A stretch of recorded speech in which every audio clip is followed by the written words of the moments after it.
Номер 33 мектеп 2-ші Б сынып оқушысы Мақсат Шырын. Мұқағали Мақатаев. Өмір деген ұлыс сапар осынау. Қиындықтар кездесе де жасмау.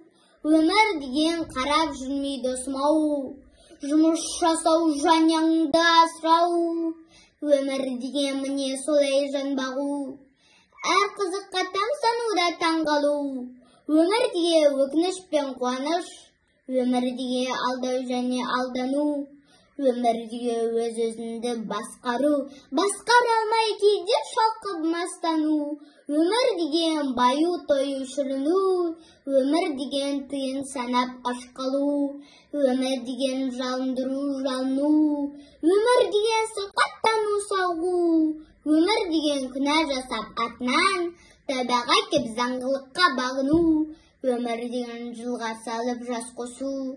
Танымайтын біреулермен достасу. Өмір деген бір адамды қарсы алу. Бір адаммен мәңгілікке қоштасу. Өмір деген маттану да даттану. Жан досыңа бар сырыңды ақтару. Өмір деген күн артына күн өту. Бірде жылап, енді бірде шаттану. Өмір деген азу тозу семіру. Жастық өтіп қаттыққа да жеңілу. Өмір деген ғашық болу жеріну. Өмір деген арғы жақты сөз қылу.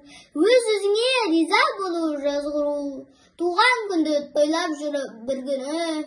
Өмір деген аңдаусызда көз жұму. Бізді мекен бақ зөрлей еске алаң.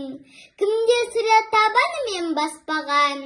Жүрдің жүзін білгісі келсе де, мәңгілікке ешкім есік ашпаған. Міне осындай ой қозғаға оймау.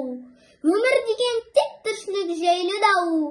Қойшы досым, адамбыз ғой бастысы, жоқ болғанда қайтер едік дедім ау.